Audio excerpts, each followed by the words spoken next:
উম্মতকে দুনিয়া থেকে সরাইতে চাইছে, দুনিয়ার লোভ থেকে। আজ আমরা জিন্দেগির মাকসাদ বানায় নিছি। জওয়ান বলেন, বুড়ো বলেন, আমি বলেন, আপনি বলেন, আমাদের জীবন শুধু দুনিয়া, অথচ আখিরাত, হাসরের ময়দান, কিয়ামত, পরকাল আমাদের দরজায় কড়া নাড়তেছে। প্রতিনিয়ত আমাদের সামনে যে মানুষগুলো মৃত্যুবরণ করতেছে, এরা যেন আমাদেরকে হাত নেড়ে নেড়ে, কড়া নাইরা নাইরা যেন বলতেছে, আখিরাতের দিকে যাচ্ছি, তুমিও আইসো। ঠিক না? এই জন্য কবর জিয়ারতের দোয়া আছে সালামের সাথে। ভাই ওমর ফারুক ভাই নিরা না, হারে বেটা, বেচারা আমার তো বড় বক্তা, ওরা নিচে বসে হায় হায়। তো কবর জিয়ারতের দোয়ার মধ্যে, সালামের মধ্যে এটা অংশ আছে, আনতুম লানা সালাফুন ওয়া নাহনু লাকুম তাবাউন। হে কবরবাসী, আপনি তো আমার আগে চলে গেলেন, অচিরেই আমি আপনার পিছনে পিছনে আসতেছি। ওয়া নাহনু লাকুম তাবাউন, আমরা আপনার পিছনে পিছনে আসতেছি। আপনাকে সালাম, আপনাকে সালাম। এইভাবে তো আল্লাহ নবী সাল্লাল্লাহু আলাইহি ওয়াসাল্লাম কোরআনের আয়াতগুলো, সূরাগুলো অধিকাংশই আপনাদেরকে আমাদেরকে ভাই বুঝাইতে চাইছে আখিরাত, পরকাল। কতভাবে ইকতারাবা লিন্নাসি হিসাবুহুম ওয়া হুম ফি গাফলাতিন মুরিদুন। আল্লাহ তাআলা বলে, বান্দা, হিসাবের সময় তো কাছায়া গেল, আখিরাত তো চলেই আসলো, কিয়ামত তো চলেই আসলো, আজও তো তুমি গাফিল হয়েই রইলা। 40 বছর হয়ে গেছে, 1 বছর শেষ হইছে, এভাবে বুঝি নাফরমানিতে পড়ে রইলা বান্দা।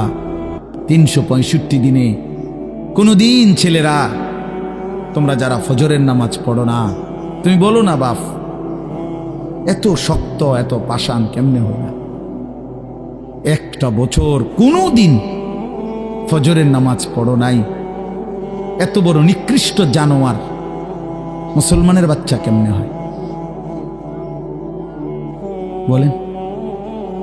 এত বড় জানোয়ার একটা মানুষের বাচ্চা কেমনে হয়? এটা কি পরিমাণ হাইওয়ান, এটা কত বড় হাইওয়ান, এটা কত বড় জন্তু, কত বড় পশু। 1 বছর 365 দিনে এই হাইওয়ান কোনদিন ফজরের নামাজ পড়ে না। শুধু 1 বছর, খবর নিলে দেখবেন 10 বছর, খবর নিলে দেখবেন 5 বছর। জানোয়ারের মতো, ইহুদির মতো, খ্রিস্টানের মতো চুল রাইখা তৃপ্তি বোধ করে, এর চাইতে অসভ্যতা, এর চাইতে নিকৃষ্ট রুচি, এত বিকৃত মানসিকতা কোন জন্তু জানোয়ারেরও হয় না বেটা, জন্তু জানোয়ারের হয়। তোমরা যে সমস্ত ছেলের চুল ইহুদির মতো, খ্রিস্টানের মতো, বেঈমানের মতো বেটা, তুমি একদম নিম্ন রুচির মানুষ, একেবারে ফসা মানুষ বেটা, তুই বেটা ফালতু লোক বেটা, তুই বেটা, তোর কোনো রুচি বলতে কিছু নাই বেটা, তোর কোনো রুচিবোধ নাই বেটা। কার মতো মুসলমানের বাচ্চা হইয়া, মুসলমানের ঘরে জন্ম নিয়া বেটা, আল্লাহর আজান শুনলি, ডান কানে বাম কানে তোরে আজান দিছে, এক পবিত্র মা তোরে 2টা বছর দুধ পান করাইছে বেটা, কোন শরমে বেটা তুই ওই বেঈমানদের মতো চুল কাটলি বেটা? ওদের কোনো জাতপাত আছে বেটা? ওদের কোনো ইজ্জত আছে না সম্মান আছে? আল্লাহ তাআলা কোরআনুল কারীমে বলছে, ইন্নামাল মুশরিকুনা নাজাস। কোরআনের আয়াত কিনা? আল্লাহ বলছে সমস্ত মুশরিক নাপাক, নাজাসুন নাজাস। সমস্ত ইহুদি নাপাক, সমস্ত খ্রিস্টান নাপাক, সমস্ত হিন্দু নাপাক, সমস্ত বৌদ্ধ নাপাক, সমস্ত নাস্তিক নাপাক, সমস্ত মুরতাদ নাপাক, সমস্ত বেঈমান নাপাক।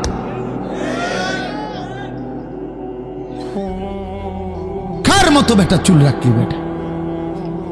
কারে দেইখা বেটা পেশাব করে পানি লস না বেটা? কোন সভ্য থেকে শিখলি বেটা? এটা কার থেকে শিখলি? জীবনে 2-4 অক্ষর পড়ালেখাও করো নাই?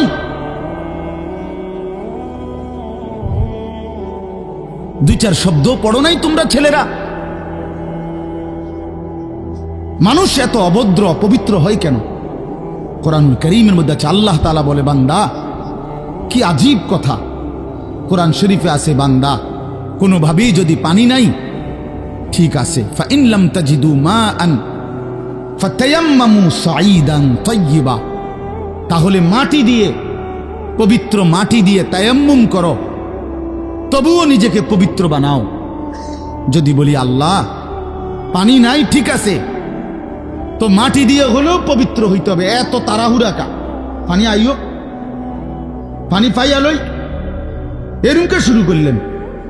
কোরআন শরীফের সরাসরি আয়াত, আল্লাহ তাআলা বলে, জানো, ওয়ালাকিন ইউরিদু লিইউতাহহিরাকুম, আল্লাহ বলেন আমি না আমার ইমানদার বান্দাকে সারাক্ষণ পবিত্রই দেখতে চাই। দোস্ত আমার, এটা কোরআন শরীফের আয়াত।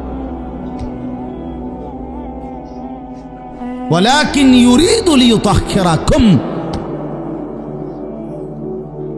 আমি আমার বান্দাকে পবিত্র, মুমিন আমার সে, ও অন্য কেউ না, ও আমার ইমানদার বান্দা। তো ইয়া আইয়ুহাল্লাযীনা আমানু ইযা কুমতুম ইলাস সালাতি ফাগসিলু ওয়ুজুহাকুম, এই আয়াতের মধ্যে, এটা এই আয়াতের অন্তর্ভুক্ত অংশ এটা। ওয়ালাকিন ইউরিদু লিইউতাহহিরাকুম, ইমানদার পানি নাই, ঠিক আছে, তায়াম্মুম করো মাটি দিয়ে। কেন এমন তাড়াহুড়া? আল্লাহ তাআলা বলে, আমি যে তোমাকে পবিত্র দেখতে চাই, আমি কে তোমাকে পবিত্র। ফীহি রিজালুন ইউহিব্বুনা আন ইয়াতাতাহহারু আল্লাহু ইউহিব্বুল মুত্তাহহিরিন। কোরআন শরীফের আয়াত আছে, আল্লাহ বলে, বন্ধু আপনার কিছু সাহাবীকে আমি দেখছি, আল্লাহ প্রশংসা করতেছে। মদিনার কুবা একটা এলাকা, যেখানে নবীজি মদিনার মক্কা থেকে হিজরত করে এসে প্রথম ঢুকছিলেন। এই হিজরত করে আইসা প্রথম যেখানে ঢুকছেন, এই জায়গাটার নাম হলো কুবা নগরী। কুবা, কি নাম? এই কুবা। এই এলাকার যারা সাহাবী ছিল, ওনাদের একটা অভ্যাস ছিল, ওনারা ওই সময় পানির তীব্র সংকট ছিল, পানি কম ছিল আর কি। তো তীব্র পানির সংকট থাকার পরেও ওনারা খাবারের পানি, রান্নার পানি, মানে ভাত তরকারি রান্নার যে পানি আর খাবারের পানি কম খাইতো, কম ব্যবহার করত। এখান থেকে পানি বাঁচাইয়া পেশাব পায়খানার পবিত্রতার জন্য যে পানি দরকার, ওইখানে তারা পর্যাপ্ত পরিমাণ পানি ব্যবহার করত, যেন পবিত্রতার মধ্যে কোনো কমতি না হয়। আল্লাহর কসম, এই কথাইটা, তাদের এই আখলাক, আচরণটা আল্লাহ এত পছন্দ করছে, কোরআন শরীফের আয়াত নাজিল করে ডাইরেক্ট তাদের প্রশংসায়। আল্লাহ বলছে, ফীহি রিজালুন, আপনার সাহাবীদের মধ্যে কিছু লোক এমন আছে আমি দেখতেছি, ইউহিব্বুনা আন ইয়াতাতাহহারু, যারা ভালোভাবে পবিত্রতা অর্জন করাটাকে খুব পছন্দ করে। আল্লাহু ইউহিব্বুল মুত্তাহহিরিন, নবী শুনায়ে দেন, এমন পবিত্রতা অর্জনকারীদেরকে আমি আল্লাহও ভীষণ ভালোবাসি।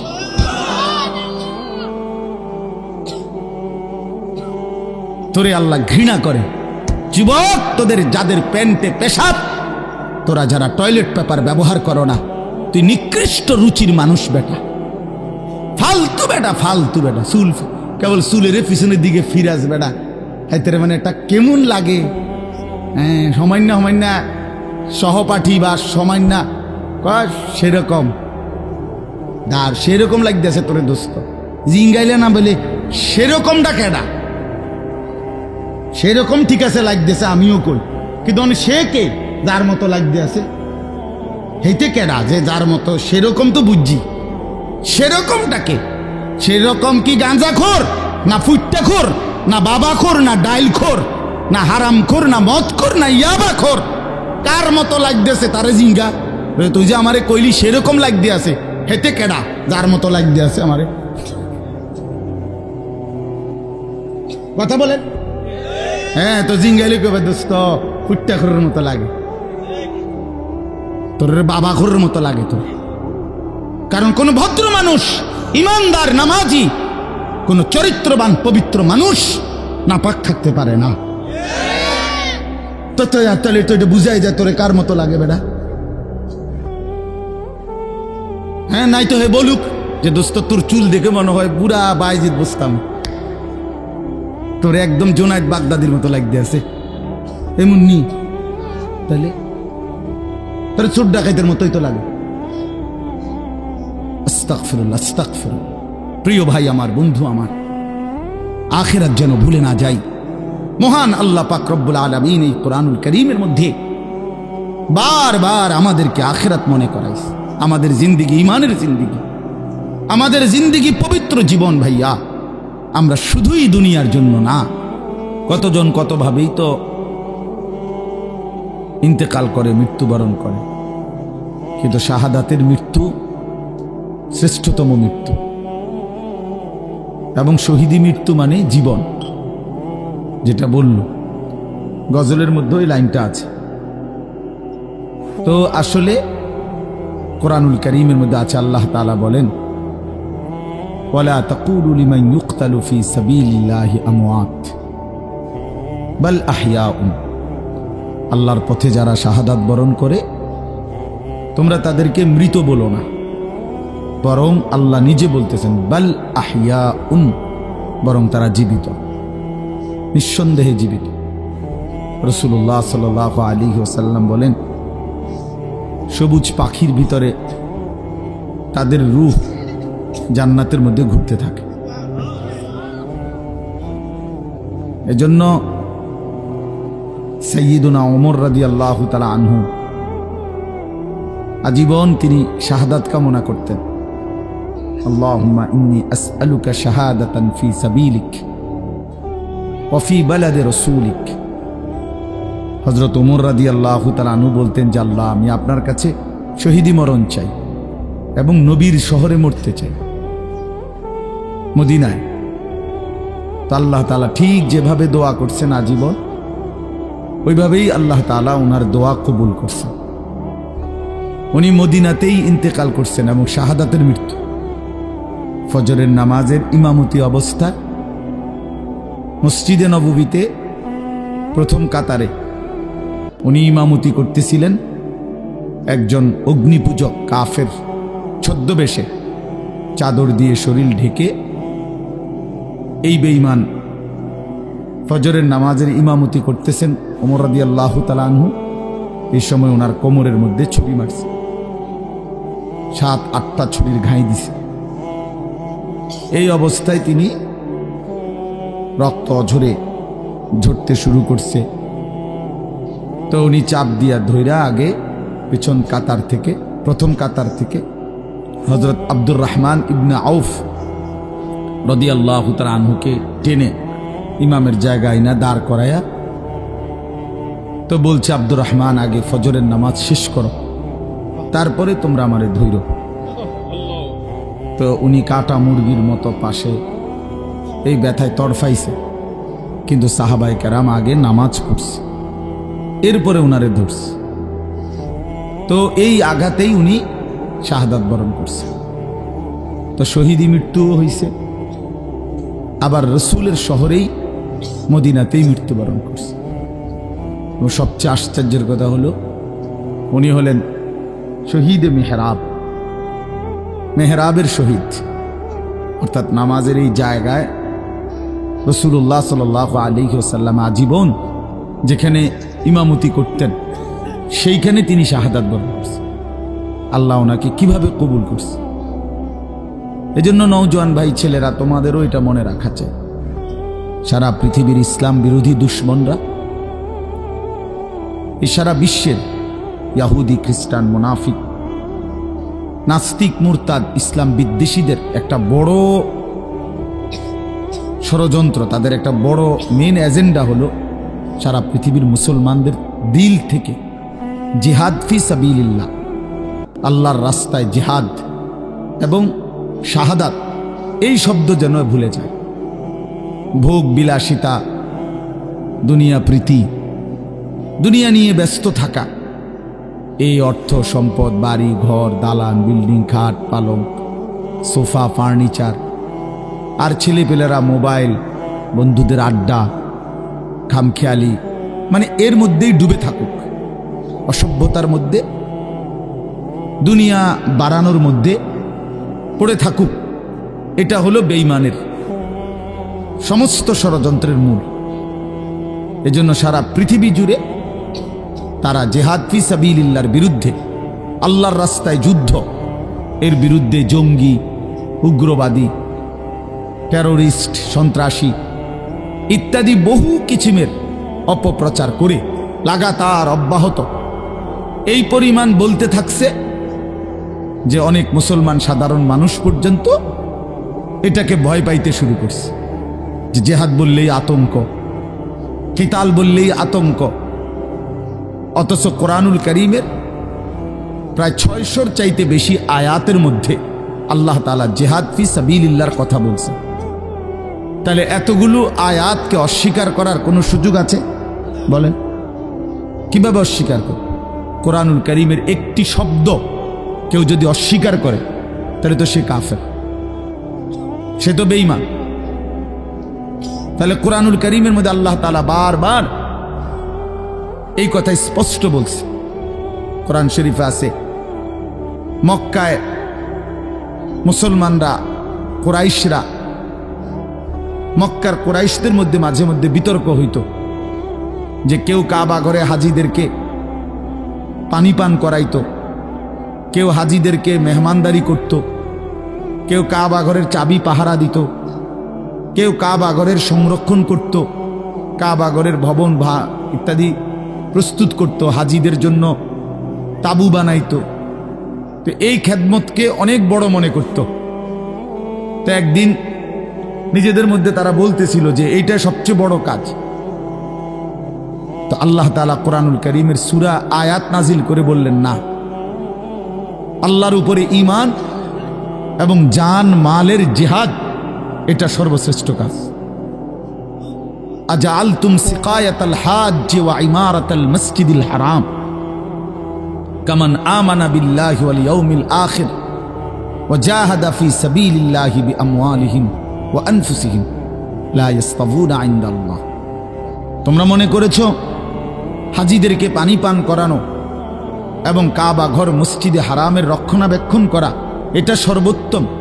আল্লাহ বলে, না, আল্লাহর প্রতি ঈমান, ওয়া জাহাদা ফি সাবিলিল্লাহ বিআমওয়ালিহিম ওয়া আনফুসিহিম, আল্লাহর পথে জান আর মালের জিহাদ, এইটা আর ওইটা কশ্চিন কালেও সমানও হইতে পারে না, উচ্চতা হওয়ার প্রশ্নই নাই, সমান সমানও না, বরং জিহাদ ফি সাবিলিল্লাহ এটা সর্বশ্রেষ্ঠ। ওয়া যারওয়াতু সানামিহি আল জিহাদ। আল্লাহর নবী সাল্লাল্লাহু আলাইহি ওয়াসাল্লাম বলেন, ইসলামের সর্বোচ্চ চূড়া জিহাদ ফি সাবিলিল্লাহ। কি বলেন? সবাই বলেন, ছেলেরা বলো ভাই, এই শব্দটা বলো, জিহাদ ফি সাবিলিল্লাহ। আজ তোমরা ভুলে গেছো। আজ অসংখ্য যুবক ছেলে, কিশোর ছেলে জানেও না এইসব।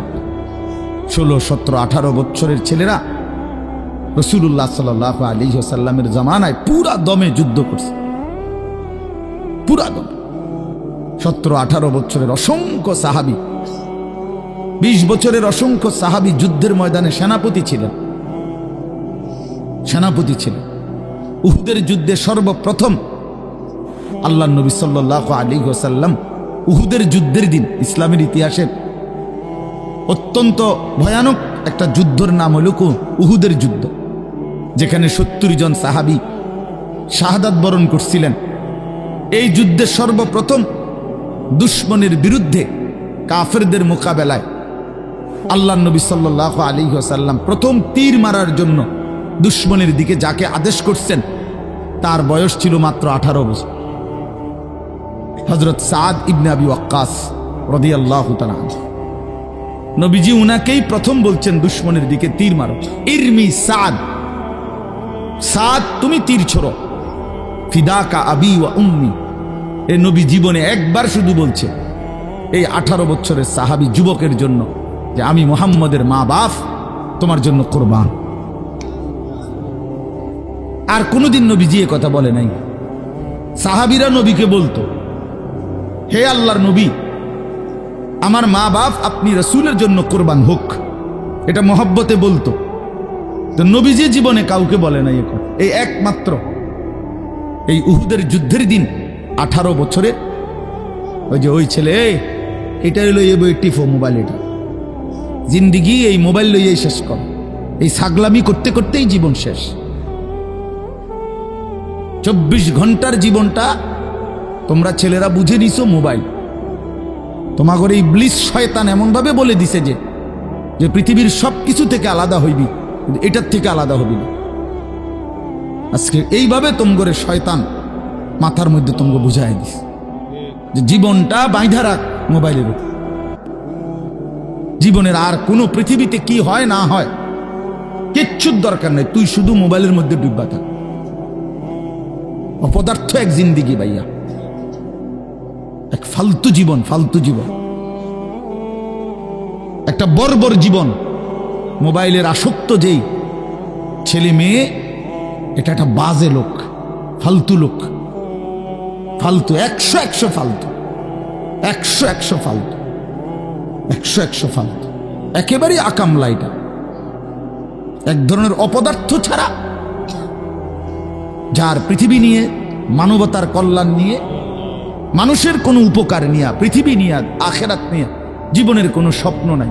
শাহওয়াত, শুধু শাহওয়াত, শুধু লজ্জাস্থানের একটা চাহিদা আছে, শাহওয়াত, এইটা পূরণ কর। নারী, ছবি, নাচ, গান, উলঙ্গতা, অশ্লীলতা, বেহায়াপনা, অসভ্যতা, খালাস। এটা মজা পাইলাম, বেডি চাইলাম, সারা রাত উলঙ্গ দৃশ্য দেখলাম, জানোয়ারের মতো পড়ে থাকলাম শুইয়া। সকালে 8টা বাজুক 9টা বাজুক, যখন ঘুম ভাঙে ঘুম ভাঙলো। ফজরের নামাজ নাই, শরীর অপবিত্র, নাপাক, অসভ্য ছবি দেখতে দেখতে শরীর নাপাক হয়ে গেছে। এই অসভ্যতা, এই জানোয়ার মাতালের মতো পড়ে আছে খাটে। যখন ঘুম ভাঙে ঘুম ভাঙলো, উঠলো তো উঠলো, নাস্তা খাইলো, আবার ছুটলো, আবার মোবাইল। আহাত, শরীরের পবিত্রতার খবর নাই, আখলাকের খবর নাই, নামাজেরও খবর। কি জীবন এটা! এই জীবনের চাইতে জানোয়ারের জীবন অনেক ভালো। এটা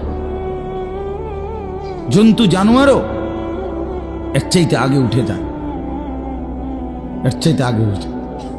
একটা সুন্দর বাণী আছে, লেখা থাকে, দেখছি, ভোরের পাখি যদি তোমার আগেই জেগে যায় তাহলে তুমি ব্যর্থ।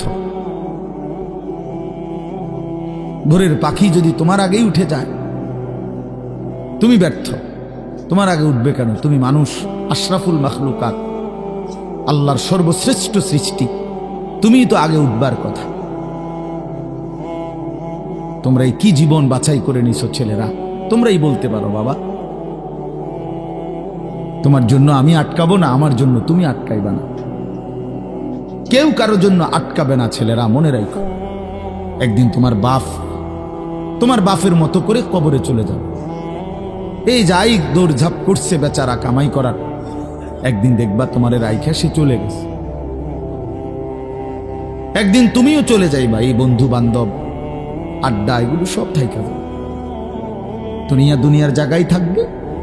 তুমি মরবা যেদিন, আমি মরবো যেদিন, সেদিনও সূর্য উঠবে, চাঁদ উঠবে, পৃথিবীর এই ব্যস্ততা থাকবে, মানুষের দৌড়ঝাঁপ থাকবে, দোকানপাট সব খুলবে, বাজার ব্যবসা চলবে, শুধু আমি নাই। শুধু কি আমি নাই, আর সবই কি স্বার্থপর দুনিয়া। কেউ তোমার জন্য 1 ঘন্টাও থামবে না, কেউ না। কারো হাতে সময় নাই ভাইয়া, কারো হাতে সময় নাই। বহুতই বড় স্বার্থপর এক দুনিয়া এটা। এজন্য বুদ্ধিমান সে, নবীজি বলছে, আল কাইয়িসু মান দানা নাফসাহু ওয়া আমিলা লিমা বা'দাল মাউত। বুদ্ধিমান তো সে যে নিজের হিসাব করে, নিজের হিসাব রাখে এবং মৃত্যু পরবর্তীর জন্য আমল করে। রাসূলুল্লাহ সাল্লাল্লাহু আলাইহি ওয়াসাল্লাম বলছে, এক সাহাবী জিজ্ঞেস করছে, ইয়া রাসূলুল্লাহ, মান আকিয়াসুন নাস ওয়া আহজামুন নাস? সবচেয়ে বিচক্ষণ, বুদ্ধিমান, বিবেকবান কে? নবীজি সাল্লাল্লাহু আলাইহি ওয়াসাল্লাম বলেন, আকসারুহুম যিকরান লিল মাউত বেশি বেশি যে মৃত্যুকে স্মরণ করে, ওয়া আকসারুহুম ইস্তিআদাদান লিল মাউত, এবং বেশি বেশি যে মৃত্যুর জন্য প্রস্তুতি গ্রহণ করে, সে বুদ্ধিমান, সে বুদ্ধিমান। কুরআনুল কারীমের মধ্যে আল্লাহ তাআলা বলেন, ওয়া ইন্নাদ দারাল আখিরাতা লাহিয়াল হায়াওয়ান। ছেলেরা মোবাইল যে কয়জন হাতে আছে নামায় ফেলো, হাতের থেকে মোবাইলটা নামায়া শোনো ভাই, আমার দিকে তাকাইয়া শোনো, ভালো হবে ভাই। তো আল্লাহ তাআলা বলেন, নিশ্চয়ই আখিরাতের ঘর জান্নাত, সেটাই কেবল জীবন, লাহিয়াল হায়াওয়ান, ওইটাই লাইফ, ওইটাই জীবন, এটাই স্টেশন, এটা প্ল্যাটফর্ম। এজন্য ট্রেন স্টেশনে যত অত্যাধুনিক এসি থাকুক, বাসের প্ল্যাটফর্মে যত অত্যাধুনিক রুমই হোক, লোকটা কেবল ছটফট করে, একটু পরপর ঘড়ি দেখে, টিকিট দেখে, বাইরে উকি দেয়, বাস আইয়ে না। আরে ভাই এরম করেন কেন, এসি চলতেছে, বসে না থাকবে। আর ধর্মে আপনার কথা বইয়ে থাকতে মাইছি, ঠিকই না বলে, অথচ কোনো সমস্যা নাই, এতটা অত্যাধুনিক রুম এখানে, তারে নাস্তা টাস্তা দিয়েছে, কিন্তু হের কেবল গরিসা, সে কেবল টিকিট চায়, সে কেবল জিগা কি ভাই আইলুনি, ট্রেন আসছে না, কারণ এটা যে প্ল্যাটফর্ম, সে এখানে বসতে আসে নাই। রব্বুল আলামিন বলে, বান্দা বিশ্বাস করো, এটা প্ল্যাটফর্ম, মালি ওয়ালিদ দুনিয়া। রাসূলুল্লাহ সাল্লাল্লাহু আলাইহি ওয়াসাল্লাম, হাই উম্মত, দুনিয়ার সাথে আমার কিসের সম্পর্ক, কি সম্পর্ক? ইন্নামা মাসালি ওয়া মাসালুদ দুনিয়া কারাকিবিন ইস্তাওয়াল্লা তাহতা শাজারাতিন সুম্মা রাহা ওয়া তারাকাহা। হাদিস, নবীজি বলছে, আমার উদাহরণ দুনিয়ার সাথে কেমন শোনো, এমন এক পথিক লম্বা পথে বহু দূর কোথাও যাবে, রওনা দিছে, প্রচন্ড রৌদ্র, ভীষণ রৌদ্রে পথিক এতটাই ঘামে ভিজে গেছে যে এই জন্য সে একটা গাছের নিচে একটু বাতাসের জন্য একটু বসছে, শরীরটা যাতে একটু ঠান্ডা হয়, গরম লাগতেছে। তো কিছুক্ষণ পরে শরীরটা যখন একটু ঠান্ডা লাগছে, একটু বিশ্রাম করছে, তা আবার সেই পথিক তার মূল গন্তব্যের দিকে রওনা দিয়ে চলে গেছে। তারা কাহা, গাছটাকে গাছের জায়গাতেই রেখে গেছে। নবীজি বলেন, ঠিক এমন আমি তো আখিরাতের পথিক, আমি তো জান্নাতের যাত্রী, আমি তো আখিরাতের মুসাফির, আমি তো যাচ্ছি সেখানে। যাওয়ার পথে মাঝখানে 60 বছর, 63 বছর, 40 বছর, 50 বছরের একেবারে সামান্য একটু সময় ওই গাছের নিচে দুনিয়ায় একটু বিশ্রাম করলাম, একটু বসলাম, আবার একটি নির্দিষ্ট সময় পরে আমি আমার আপন গন্তব্য আখিরাতের দিকেই রওনা দিলাম। দুনিয়া দুনিয়ার জায়গায় রয়ে গেল, দুনিয়া দুনিয়ার জায়গাতেই রয়ে গেল, দুনিয়া পড়েই রইল। কি ভাই, বুঝতেছেন এই কথাটা? রাসূলুল্লাহ সাল্লাল্লাহু আলাইহি ওয়াসাল্লাম বলেন, ইয়াকুলু ইবনু আদম মালি ওয়া মালি। কি আজীব হাদিস শুনেন। নবীজি বলেন, হায় বনি আদম সারাক্ষণ কেবল বলে আমার মাল, আমার মাল। দেখছেন গাড়িটা আমার, এই বাড়িটা আমার, এই 10 শতক জমি আমার, এই সোফাগুলো আমার, এই খাট আমার। আল্লাহ নবী সাল্লাল্লাহু আলাইহি সাল্লাম বলেন, হাল্লাকা ইয়া ইবনা আদম মিন মালি, কোথায় তোমার মাল? এই বনি আদম, মাল তোমার বলতে কে বললো এগুলো তোমার? এগুলো যদি তোমারই হয় তো তুমি যেহেতু চিরস্থায়ীভাবে দুনিয়া থেকে কবরের দিকে চলে যাচ্ছ, এগুলো সাথে নিচ্ছ না কেন? তোমার জিনিস কার জন্য রেখে যাচ্ছ? এই বেটা, ওয়াহাল্লাকা ইয়া ইবনা আদম মিন মালি, কিরে বনি আদম তোর মাল কই? তোর যদি হয় নিচ্ছ না কেন এগুলো? ও মানে মোবাইল আমার, তো আমি এটা নিয়ে যাবো না সাথে এখন, না কেন থুয়ে যাবো? কথা বলেন না কেন? তো তুমি তো দুনিয়া থেকে চলে যাচ্ছ, তো নিচ্ছ না কেন এগুলো? তোমার 10 শতক জায়গা নিবা না? সোফা এগুলো কই রাখা যাচ্ছ? এগুলো নিয়ে যাও, বিল্ডিং নিয়ে যাও। তাইলে দেখে বুঝেই নাও বান্দা, উম্মত তোমার হলো কোত্থেকে? তোমার কেবল 3টা মাল, 3টা জিনিস তোমার। নবীজি নিজে বলছে, ইল্লা মা আকালতা ফাআফনাইতা, যা সরাসরি তুমি খাইয়া শেষ করছো, খাইছিলা, এটা তোমার। আউ লাবিস্তা ফাআবলাইতা, যেটা সরাসরি তুমি গায়ে দিছিলা, পড়ছিলা, পোশাক, তোমার গায়ে পড়তে পড়তে এটি ফুরান হয়েছে, সিরিয়াল আইছ, এগুলো তোমার। আও তাসাদ্দাকতা ফাআমদাইতা, আর যা আল্লাহর রাস্তায় খরচ করেছ, দান, সাদাকা, যাকাত, ফিতরা, হ্যাঁ, হজ উমরার জন্য, গরিব দুঃখী, মসজিদ, মাদ্রাসা, এতিম, গরিব, অসহায় ইত্যাদি ইত্যাদি, এ যেগুলো তুমি কি করছিলা, সাদকা খরচ করছো আল্লাহর পথে, ফাআমদাইতা, সেটা তুমি আখিরাতে পাঠাইছো, সেটা পৌঁছে। এই তিনটা তুমি। ওয়ামা সিওয়া যালিকা, আর এই ছাড়া বাকি সব ফাজাহিবুন, তোমার থেকে সরে যাবে, চলে যাবে। ও তারিকুহু লিন্নাস, মানুষের জন্যই রেখে যাবে। কি অসাধারণ হাদিস, কি চমৎকার ভাবে নবীজি ব্যাখ্যা করে বুঝাইছেন। ইয়াতবাউল মাইয়িতা সালাসাতুন ফায়ারজিউ ইসনান ওয়া ইয়াবকা ওয়াহিদ। নবীজি বলেন মানুষের কবরস্থানে তিন জিনিস তার সাথে যায়, দুইটা ফিরে আসে, একটা থেকে যায়। একটা থেকে যায়, যাওয়ার সময় যায় তিনটা। এক নম্বর মালুহু ওয়া আহলুহু ওয়া আমালুহু, তার কিছু মাল, ওই যে লাশের খাটিয়া, আগরবাতি, এই জাতীয় সামান্য কিছু মাল তার, এগুলো তার সাথে যায়। তার পরিবারের, এলাকার কিছু সদস্য সাথে যায়, আর তার সারা জিন্দিগির আমল সাথে যায়। তো ফায়ারজিউ আহলুহু ওয়া মালুহু, অতঃপর তার মাল আর তার বংশধর ফিরে চলে আসে। ওয়া ইয়াবকা আমালুহু, কবরে শুধুই তার আমলটুকু থেকে যায়। কি সুন্দর হাদিস, চিন্তা করে দেখেন। রাসূলুল্লাহ সাল্লাল্লাহু আলাইহি সাল্লাম বলেন, নবীজি বলেন, লাউ আন্না লি ইবনি আদামা ওয়াদিয়াম মিন যাহাবিন। উম্মত শুনো, বনি আদম কত লুভী, শোনো মানুষ কত লুভী হয়, দুনিয়া লুভী কি পরিমাণ লুভী হয়, যার কলজার ভিতরে একবার আখিরাত ভুলে গেছে।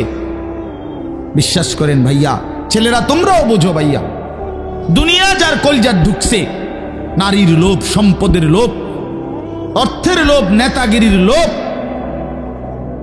তো আল্লাহ রাসূল সাল্লাল্লাহু আলাইহি সাল্লাম বলেন, এই দুনিয়া লুভিকে, বনি আদমকে যদি একটা পাহাড় পরিমাণ স্বর্ণ দেওয়া হয়, লা আহাব্বা আন ইয়াকুনা লাহু ওয়াদিয়ান, সে মনে মনে চাইবে যদি তাকে দুইটা পাহাড় স্বর্ণ দেওয়া হইতো। একটা পাহাড় মানে কি 200 কেজি মাটি, হ্যাঁ, কথা বুঝছেন? একটা পাহাড়ের মধ্যে 200 কেজি মাটি, তো টনে টনে মাটি, টনে টনে, মিলিয়নে মিলিয়নে মাটি। মদিনার উহুদ পাহাড় 8.5 কিলোমিটার লম্বা, এত বড় পাহাড়, এত দূরত্ব, এত উঁচা, যে মসজিদে নববীর এখান থেকে, বারান্দা থেকে, সেহান থেকে দাঁড়াইলেই কি দেখা যায়? উহুদ পাহাড় দেখা যায়, প্রায় 4 কিলো 4.5 কিলো দূরে, কিন্তু এখান থেকে স্পষ্ট পাহাড় দেখা যায়, এতটা উঁচা। এত উঁচু, এত লম্বা পাহাড় স্বর্ণ বানিয়ে দিলে আল্লাহ নবী সাল্লাল্লাহু আলাইহি ওয়াসাল্লাম বলেন সে আরো একটা চাইবে। এরপরে নবী বলেন, শোনো বনি আদম, লাইয়ামলা ফাহু ইল্লা তুরাব, হায় বনি আদমের মুখ ভরবে না কবরের ওই মাটি মুখে মারা পর্যন্ত। লাইয়ামলা ফাহু ইল্লা তুরাব, তার মুখ ভরবে না কবরের মাটি ঢুকা পর্যন্ত। আরে শুনেন আশ্চর্য কথা, ছেলেরা বোঝো, শোনো মিয়া, বাবারাও শোনেন। আশ্চর্য কথা হলো, এই যে হাদিস, এটা আমি বললাম না যে বনি আদমকে যদি একটি পাহাড় স্বর্ণ দেওয়া হয়, সে আরেকটি পাহাড় চাইবে এবং তার মুখ ভরবে না, কি ছাড়া? বলেন না, কি ছাড়া? এটা তো কি হাদিস, এটা কি? কিন্তু হযরত উবাই ইবনে কাব রাদিয়াল্লাহু তাআলা আনহু, একজন বড় সাহাবীর নাম, সাহাবীদের মধ্যে সবচেয়ে সুন্দর কোরআন শরীফ যিনি পড়তে পারতেন, সাইয়্যিদুল কুররা, কারীদের সর্দার ছিলেন উনি। সাহাবীদের মধ্যে সবচেয়ে সুন্দর কোরআন পড়তেন উনি। কোরআনুল কারীম এত সুন্দর পড়তেন যে আল্লাহ তাআলা সরাসরি নবীজির কাছে জিব্রাইল পাঠাইয়া আদেশ করছে, বন্ধু আপনি উবাই এর জবান দিয়া কোরআন শরীফ শুনেন। শুনেন, ওই পড়লে আমার আরশ কাইপা ওঠে। শুনেন শুনেন, আমনে শুনেন। আল্লাহ নবী সাল্লাল্লাহু আলাইহি ওয়াসাল্লাম এই সাহাবীকে ডাক দিয়া বলছে, উবাই ইকরা আলাইয়াল কোরআন, কোরআন শরীফ পড়ো, শোনাও। তিনি বলেন, আমি শোনাবো আপনাকে?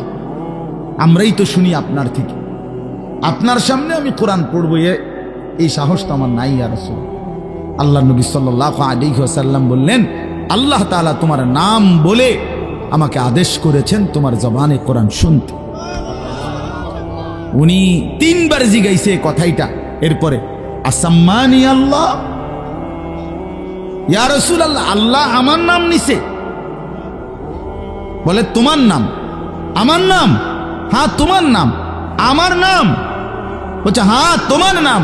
ফাবাকা, তিনি প্রচন্ড ভাবে কাঁদতে শুরু করছে আর বলছে, হায় নবী, এক গোলামের এর চাইতে বড় সৌভাগ্য আর কি হইতে পারে যে তার মনিব তার নাম নিয়েছে, তার মালিক তার নাম নিছে। এর চাইতে বড় ভাগ্য আমার জীবনে আর কি হতে পারে যে আমার আল্লাহ আমার নাম নিছে। যাই হোক, আমার বলার উদ্দেশ্য হলো, এই সাহাবী উবাই ইবনে কাব বলেন, এই যে হাদিস এটা নবীজি আমাদেরকে এত বেশি বার বলছে, বারবার বলতেন। আমরা প্রথমত কুন্না নারা, এর সরাসরি তাফসিরে আছে, কুন্না নারা হাদা মিনাল কোরআন, আমরা এটাকেই মনে করতাম যে এটা কোরআনের আয়াত। এত বেশিবার নবী এটা আমাদের সামনে পড়ছে। অর্থাৎ সাহাবীদেরকে দুনিয়ার লোভ থেকে ফিরাইবার জন্য, আখিরাত মুখী করার জন্য, পরকাল মুখী বুঝাবার জন্য এত বেশিবার বলছে এটা। উনি বলেন, আমরা প্রথমত এটা ভাবতাম এটা কোরআন শরীফের আয়াত।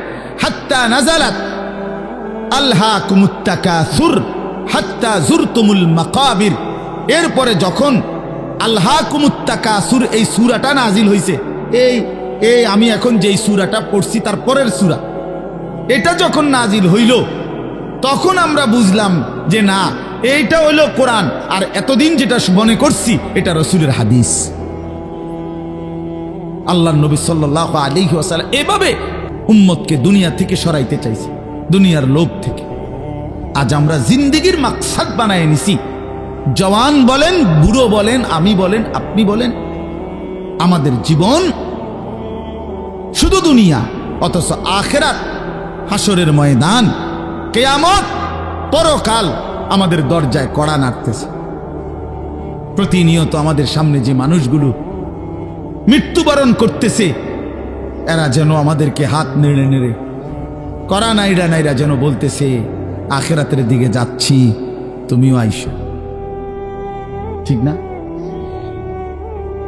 এই জন্য কবর জিয়ারতের দোয়া আছে সালামের সাথে। ওমর ফারুক ভাই নিরা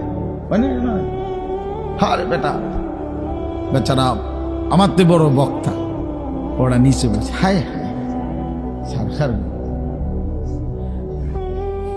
তো কবর জিয়ারতের দোয়ার মধ্যে, সালামের মধ্যে এটা অংশ আছে, আনতুম লানা সালাফুন ওয়া নাহনু লাকুম তাবাউন। হে কবরবাসী, আপনি তো আমার আগে চলে গেলেন, অচিরেই আমি আপনার পিছনে পিছনে আসতেছি। ওয়া নাহনু লাকুম তাবাউন, আমরা আপনার পিছনে পিছনে আসতেছি। আপনাকে সালাম, আপনাকে সালাম। এইভাবে তো আল্লাহ নবী সাল্লাল্লাহু আলাইহি ওয়াসাল্লাম কোরআনের আয়াতগুলো, সূরাগুলো অধিকাংশই আপনাদেরকে আমাদেরকে ভাই বুঝাইতে চাইছে আখিরাত, পরকাল। কত ভাবে ইকতারাবা লিন-নাসি হিসাবুহুম ওয়া হুম ফি গাফলাতিন মুরিদুন। আল্লাহ তাআলা বলে, বান্দা, হিসাবের সময় তো কাছায়া গেল, আখিরাত তো চলেই আসলো, কিয়ামত তো চলেই আসলো, আজও তো তুমি গাফিল হয়েই রইলা। 40 বছর হয়ে গেছে, 1 বছর শেষ হইছে, এভাবে বুঝি নাফরমানিতে পড়ে রইলা বান্দা 365 দিনে। কোনদিন ছেলেরা তোমরা যারা ফজরের নামাজ পড়ো না, তুমি বলো না বাপ এত শক্ত এত পাষাণ কেমনে হইলা? 1টা বছর কোনদিন ফজরের নামাজ পড়ো নাই, এত বড় নিকৃষ্ট জানোয়ার মুসলমানের বাচ্চা কেমনে হয় বলেন? এত বড় জানোয়ার একটা মানুষের বাচ্চা কেমনে হয়? এটা কি পরিমাণ হাইওয়ান, এটা কত বড় হাইওয়ান, এটা কত বড় জন্তু, কত বড় পশু। 1 বছর 365 দিনে এই হাইওয়ান কোনদিন ফজরের নামাজ পড়ে না। শুধু 1 বছর, খবর নিলে দেখবেন 10 বছর, খবর নিলে দেখবেন 5 বছর। জানোয়ারের মতো, ইয়াহুদির মতো, খ্রিস্টানের মতো চুল রাইখা তৃপ্তি বোধ করে। এর চাইতে অসভ্যতা, এর চাইতে নিকৃষ্ট রুচি, এত বিকৃত মানসিকতা কোন জন্তু জানোয়ারেরও হয় না বেটা, জন্তু জানোয়ারের। তোমরা যে সমস্ত ছেলের চুল ইয়াহুদির মতো, খ্রিস্টানের মতো, বেঈমানের মতো বেটা, তুমি একদম নিম্ন রুচির মানুষ, একেবারে ফসা মানুষ বেটা, তুই বেটা ফালতু লোক বেটা, তুই বেটা তোর কোনো রুচি বলতে কিছু নাই বেটা, তোর কোনো রুচিবোধ নাই বেটা। কার মতো মুসলমানের বাচ্চা হইয়া মুসলমানের ঘরে জন্ম নিয়া বেটা আল্লাহর আজান শুনলি, ডান কানে বাম কানে তোরে আজান দিছে, এক পবিত্র মা তোরে 2টা বছর দুধ পান করাইছে বেটা, কোন শরমে বেটা তুই ওই বেঈমানদের মতো চুল কাটলি বেটা? ওদের কোনো জাতপাত আছে বেটা? ওদের কোনো ইজ্জত আছে না সম্মান আছে?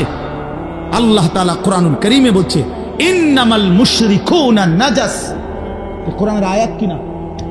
আল্লাহ বলছে সমস্ত মুশরিক নাপাক, নাজাসুন নাজাস,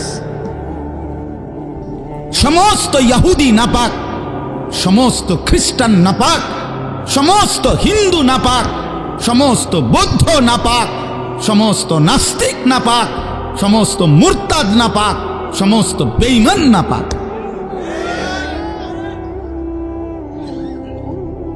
কার মতো বেটা চুল রাখলি বেটা? কারে দেখা বেটা পেশাব করে পানি লস না বেটা? কোন সভ্য থেকে শিখলি বেটা? এটা কার থেকে শিখলি? জীবনে 2-4 অক্ষর পড়ালেখাও করো নাই,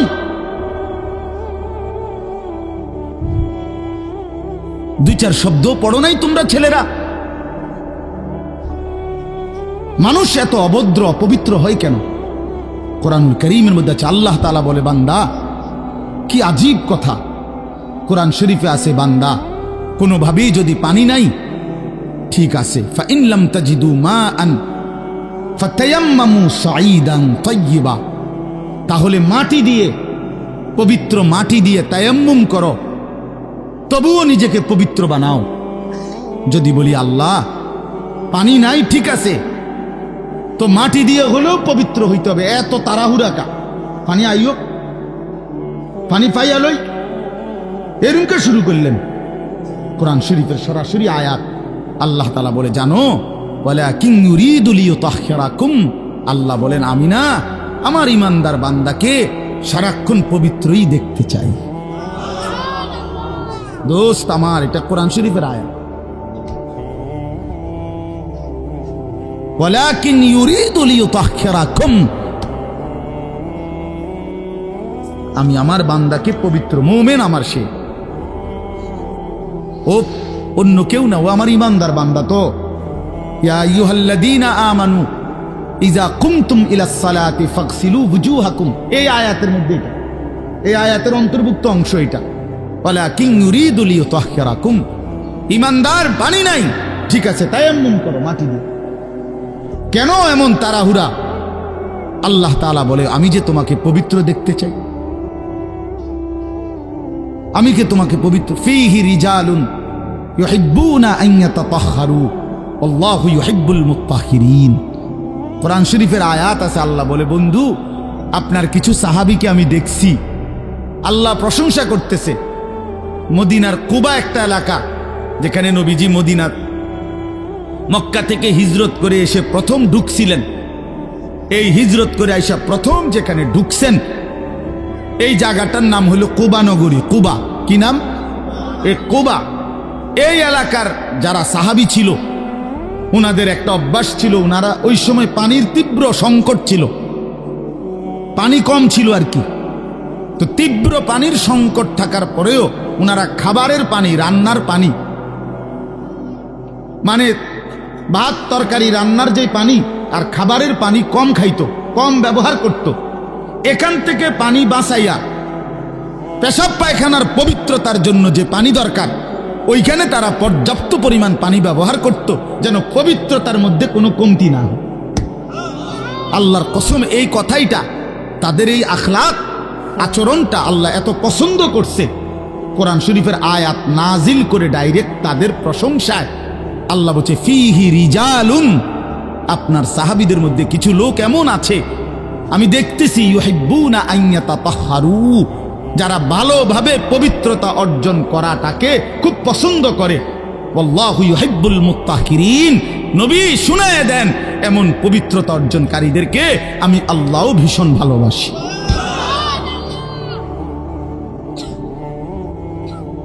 তোরে আল্লাহ ঘৃণা করে।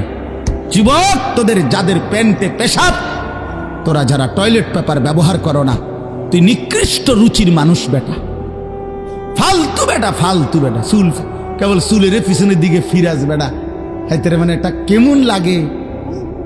সমান্য সমান্য সহপাঠী বা সমান্য সেরকম আর সেরকম লাগতেছে তোরে দোস্ত, জিঙ্গাইলে না বলে সেরকমটা কেডা? সেরকম ঠিক আছে লাগতেছে, আমিও কই, কিন্তু সে কে যার মতো লাগতে আছে? হেইতে কেডা যে যার মতো? সেরকম তো বুঝছি, সেরকমটাকে। সেরকম কি গাঁজাখোর, না ফুট্টাখোর, না বাবাখোর, না ডাইলখোর, না হারামখোর, না মদখোর, না ইয়াবাখোর? কার মতো লাগতেছে তারে জিঙ্গা? তুই যে আমারে কইলি সেরকম লাগতে আছে, হেতে কেডা যার মতো লাগতে আছে আমারে? কথা বলেন। হ্যাঁ, তো জিঙ্গাইলে কবে দোস্ত ফুট্টাখোরের মতো লাগে, তোর বাবাখোরের মতো লাগে তোর। কারণ কোন ভদ্র মানুষ, ইমানদার, নামাজি, কোন চরিত্রবান পবিত্র মানুষ নাপাক থাকতে পারে না। তো তাহলে তো এটা বুঝাই যায় তোরে কার মতো লাগে বেটা। হ্যাঁ, নাই তো হে বলুক যে দোস্ত তোর চুল দেখে মনে হয় বুড়া বাইজিদ বসতাম, তোর একদম জোনায়েদ বাগদাদির মতো লাগতে আছে, এমন নি? তাহলে তোর চোর ডাকাইতের মতোই তো লাগে। আস্তাগফিরুল্লাহ, আস্তাগফিরুল্লাহ। প্রিয় ভাই আমার, বন্ধু আমার, আখিরাত যেন ভুলে না যাই। মহান আল্লাহ পাক রব্বুল আলামিন এই কোরআনুল কারীমের মধ্যে বারবার আমাদেরকে আখিরাত মনে করাইছে। আমাদের জিন্দেগি ঈমানের জিন্দেগি, আমাদের জিন্দেগি পবিত্র জীবন ভাইয়া। আমরা শুধুই দুনিয়ার জন্য না, শুধু দুনিয়ার জন্য, দুনিয়ার জন্য আল্লাহ তাআলা কোরআন শরীফ আছে, ওয়াদারনি ওয়াল মুকাদ্দিবিনা উলিন নি'মাতি ওয়া মাহিলহুম কালিলা। আল্লাহ বলছে, হে আমার বান্দারা, নাফরমান পাপীদেরকে অল্প সময়ের জন্য দুনিয়া ভোগ করতে দাও, ওদেরকে দুনিয়া খাওয়াইয়া পড়াইয়া এরপরে আমি নিয়ে আসবো, আমি এজন্যই বানাইছি। কিন্তু তোমরা মুমিন, তোমরা ইমানদার, তোমাদেরকে আমি আল্লাহ তাআলা জান্নাতের জন্য বানাইছি, জান্নাতের জন্য। উইদ্দাত লিল মুত্তাকিন, মুমিনদের জন্যই জান্নাত, মুত্তাকিদের জন্যই জান্নাত। একটা বেঈমানও জাহান্নাম থেকে মুক্তি পাবে না। কোনো কাফের, কোনো বেঈমান, কোনো হিন্দু, কোনো বৌদ্ধ, কোনো ইহুদি, কোনো খ্রিস্টান, কোনো নাস্তিক, মুরতাদ পরকালে, পরকালে এক ঢোক, এক জাররা, এক লোকবা, এক ঢোক পানি মিলবে না, সুখ মিলবে না। ঈমানবিহীন সমস্ত ভালো কাজ আখিরাতের বিচারে পরিত্যক্ত, মরদুদ, বাতিল। ঈমান শর্ত। মৃত্যু পরবর্তী যেই কোনো বিনিময়ের জন্য, উত্তম বিনিময় পেতে হলে কি লাগবে? ঈমান জরুরি। ঈমান জরুরি। ঈমান হারা সর্বহারা, আল্লাহ হারা সর্বহারা, সর্বহারা। তো এই জন্য আল্লাহ তাআলা আমাদেরকে বানাইছেনি আখিরাতের জন্য, আখিরাতে নিজের জন্য। খালাকতুল আশিয়া আলি আজালিক ও খালাকতুকা লি। আল্লাহ বলছে, বান্দা গোটা দুনিয়া আমি তোমার জন্য বানাইছি, তোমারে শুধু আমার জন্য বানাইছি। সারে দুনিয়া তেরে লিয়ে, তু সিরফ মেরে লিয়ে। বাহ, এই কথা ভাবলেই তো অবাক লাগে। আমার তো খুব ভালো লাগে যে কয় কি মালিক। हाँ, सारे दुनिया तेरे लिए, तू सिर्फ मेरे लिए। গোটা দুনিয়া বান্দা তোর জন্য, যা বান্দা সবটা দুনিয়া তোরে দিলাম, তোকে শুধু আমার জন্য রাখলাম। তু সিরফ মেরে লিয়ে, তুমি আমার জন্য, তুমি আমার হয়ে থাকবা, আমার সেজদা করবা, আমারে নামাজ, আমার হুকুম পালন করবা। তো দুনিয়া ও ইজ্জতের সাথে আমি আল্লাহ চালাবো, আখিরাতেও তোমারে আমি আল্লাহ সর্বোচ্চ সম্মানজনক রিজিক, সর্বোত্তম জান্নাত আমি নিজে দিয়ে দেব। ফালানুহিয়ান্নাহু হায়াতান তাইয়্যিবাহ ওয়া লানাজজিয়ান্নাহুম আজরাহুম বিআহসানি মা কানু ইয়ামালুন। রব্বুল আলামিন বলেন, দুনিয়াতেও আরামের জীবন দেব, আখিরাতেও সর্বোত্তম বিনিময় দেব। শর্ত কেবল দুইটা, এক নাম্বার ঈমান, দুই নাম্বার নেক আমল। মান আমিলা সালিহাম মিন যাকারিন আও উনসা ওয়া হুয়া মুমিন। আল্লাহ বলেন, পুরুষ কিংবা নারী যদি ঈমান অবস্থায় সবগুলো নেক আমল করতে পারো, আমি আল্লাহ ওয়াদা দিলাম বান্দা, দুনিয়াতেই তোমাকে আরামের জীবন দেব, আখিরাতেও সর্বোত্তম বিনিময় দেব। সুবহানাল্লাহ। চলেন, আমার কথা শেষ। আমার বাপ, আমি এবার তর্জমা শুনাই, তাইলেই কথা শেষ। হাফেজ আমিন ভাই অনেক মহব্বত করছে, এই মাদ্রাসার মাহফিলে আসার সুযোগ হয়েছে, এতটুকুই। আরো উলামায়ে কেরাম, আমাদের আল্লামা মুফতি আমজাদ হুসাইন সাহেব হযরত অনেক অসুস্থ, উনি আজকে অনেক দিন ধরে ডেঙ্গুতে আক্রান্ত। আজকেও আসরের পরে কথা বলছি, খুব আস্তে আস্তে কথা বলে, খুব ক্লান্ত, দুর্বল। তারপরও আমারে বলছে যে আমিন ভাইয়ের মাহফিল আমি একটু লেগে হইল আসমু।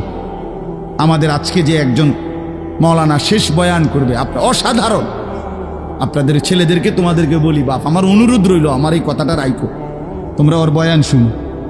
আমি নিজেও ওর বয়ান শুনি, আমি নিজেও এর বক্ত। অসাধারণ বয়ান করে সে, হযরত মাওলানা মুফতি ইউসুফ বিন ইকবাল।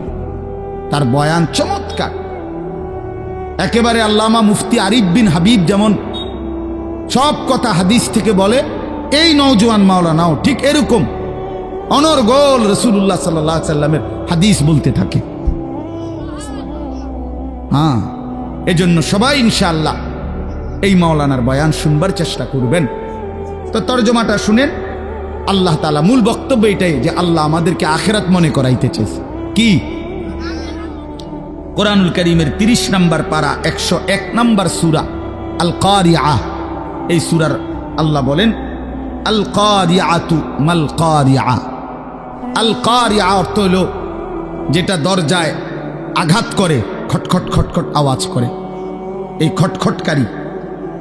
আল্লাহ বলেন মাল কারিআ, বলো তো খটখটকারী বলতে কি? ওমা আদরাকা মাল কারিআ। আবারও বলছি, নবী আপনাকে জানতে চাচ্ছে, জানেন এই আঘাতকারী খটখটকারী কি?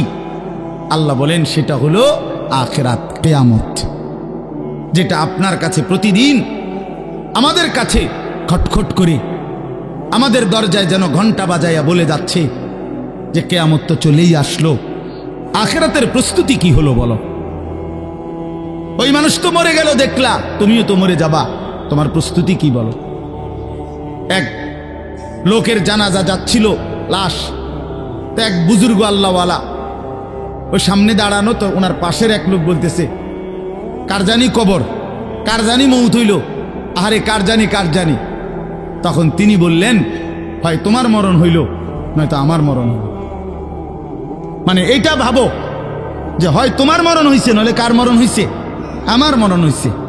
আর ভাবো সে তো মৃত্যুবরণ করছে, তিনটা অবস্থা তার শেষ, একটা হলো আজরাইলকে দেখা, এটা তার শেষ। এরপরে জান কবজের যন্ত্রণা, এটা তার শেষ। আর জান কবজের পরে তার মৃত্যুটা বিভৎস। অনেকের মৃত্যু হইতে পারত, তার শরীর ছিঁড়া ফেলছে, তার শরীর নিশ্চিহ্ন হয়ে গেছে, এরকম আপনার মৃত্যু হইতে পারত। কিন্তু তার তো স্বাভাবিক মৃত্যু হইল যে তার লাশটা অক্ষত আছে, দেখা যায়। তুমি এবার ভাবো যে তোমার সামনে তিনটা রয়ে গেছে, যে আজরাইল তোমার সামনে কেমন দাঁড়াবে, তুমি চিন্তা করো। তোমার জান কবজের কষ্ট কেমন হবে, তুমি ভাবো। তোমার মৃত্যু কি স্বাভাবিক হবে নাকি অ্যাক্সিডেন্ট আর অস্বাভাবিক কোনো মৃত্যু হবে, সেটা নিয়ে ভাবো। তাইলে প্রতিটা মৃত্যু আমাদেরকে ঘন্টা বাজায়, প্রতিটা রাত আমাদেরকে ঘন্টা বাজায়, প্রতিটা দিন আমাদেরকে ঘন্টা বাজায় যে বান্দা সময় তো চলে গেল, আখিরাতের কি হলো, কবরের কি হলো, পরকালের কি হলো। ইয়াউমা ইয়াকুনুন নাসু কাল ফারাশিল মাবসুত ওয়া তাকুনুল জিবালু কাল ইহনিল মানফুশ। আল্লাহ বলে একদিন সত্যি সত্যি কিয়ামত হবে, ইসরাফিল ফু দিবে। সেদিন কি হবে? সেদিন সমস্ত মানুষগুলো হয়ে যাবে বিক্ষিপ্ত পতঙ্গের মতো। বিক্ষিপ্ত পতঙ্গ মানে আপনারা একদম সহজ বুঝবেন, ওই যে বাতির মধ্যে, লাইটের মধ্যে, আলোর মধ্যে অনেক সময় যে সাদা সাদা পোক এগুলো আসে, এগুলো দেখছেন? এগুলোর কি কয়? উলু উলু। এই যে আর একটু বড় বড় সাদা সাদা, হ্যাঁ, এই উলু উলু, এই উলু পোকা। এইটা যেমন মাঝে মাঝে এইভাবে আসে চারদিক থেকে উইরা উইরা আইয়াই পইরা হয় আগুনের মধ্যে, বাতির মধ্যে, আলোর মধ্যে পইরা পইরা মরে, নিচে মরে। তো আল্লাহ পাক বলেন ইসরাফিল ফু দিবে, কিয়ামত শুরু হবে। মানুষ এরকম পাগলের মতো, উলুর মতো দৌড়াইয়া পতঙ্গের মতো চারিদিকে দিক বিদিক শূন্য হইয়া দৌড়তে থাকবে। কেউ বলতে পারবে না কে কোথায় যাচ্ছে, কোথায় দৌড়াচ্ছে, কি হচ্ছে। সবাই অস্থির হয়ে যাবে। এরই মধ্যে যে যেখানে গিয়ে পড়ে যাবে ওইখানেই তার মৃত্যু, ওইখানেই কবে। ওয়াতাকুনুল জিবালু কাল ইহনিল মানফুশ। পাহাড়গুলো একটা নমুনা আল্লাহ বলছে, পাহাড়গুলো তুলারে দীর্ঘক্ষণ মেশিনের মধ্যে ধুনাইয়া সারলে এবার যখন ঝরঝরা হয় তুলা, তো এবার যদি বাতাস লাগে তাইলে যেমন এটা উঠতে শুরু করে, তুলা উড়ে। তো আল্লাহ তাআলা বলে পাহাড়গুলো এরকম ধ্বনিত তুলার মতো উঠতে থাকবে। পুরা সৃষ্টির সব কিছু ভাঙ্গা চুইরা শেষ হয়ে যাবে। হাসরের ময়দান কায়েম হবে। আর সেখানে কি হবে? দুইটা অবস্থা। ফাআম্মা মান সাকুলাত মাওয়াজিনহু, সেই হাসরের ময়দানে আমলনামা হাতে নিয়ে মিজানের পাল্লায় যার নেকি ভারী হবে, ফাহুয়া ফি আইশাতির রাদিয়া, সেই সন্তুষ্টিময় আরামদায়ক জান্নাতের জীবন লাভ করবে। ওয়া আম্মা মান খাফফাত মাওয়াজিনহু ফাউম্মুহু হাওিয়া ওয়া মা আদরাকা মা হিয়া নারুন হামিয়া। আর যার আমলনামা মিজানের পাল্লায় ওজন দেওয়ার পরে হালকা হবে, গুনাহ ভারী হবে, নেকি হালকা হবে, আল্লাহ তাআলা বলেন তার ঠিকানা হবে হাবিয়া নামক জাহান্নাম। আর আল্লাহ নিজেই বলে, নবী জানেন হাবিয়া জাহান্নামটা কেমন? নারুন হামিয়া, একেবারে প্রজ্বলিত ধাউ ধাউ করে জ্বলন্ত আগুন, এটার নামই হচ্ছে হাবিয়া। হাবিয়া। এখানে একটা কথা শুধু বলি, কথা আমার শেষ। এক নম্বর কথা হলো, এই জিন্দিগির মধ্যে যদি আমল বাড়াই তাহলে আখিরাতে জান্নাত হবে। এই জিন্দিগির মধ্যে যদি নাফরমানি বাড়াই তাহলে আখিরাতে জাহান্নাম হবে। এখানে একটা শব্দ আছে ফাউম্মুহু হাবিয়া। এই ছেলেরা, তোমাদের জন্য আমি শেষ এই কথাটা আবার বলে যাই। এই শব্দটার তাফসীর আমি আজকেও পড়ছি, তাফসীরে কুরতুবিতে, তাফসীরে ইবনে কাসিরের মধ্যে আছে। আল্লাহ তাআলা বলছেন ফাউম্মুহু হাবিয়া, নাফরমান পাপীকে হাসরের ময়দানে, এই উম্মুহুর শব্দের অর্থ হইল উম্মু রাসিহি, অর্থাৎ তার মাথার সামনে যে চুল, এই চুল ধরে দাঁড়ানো মানুষটাকে বেইজ্জতি করে নিচে নামাইয়া এরপরে লাথি দিয়া জাহান্নামে ফেলবে।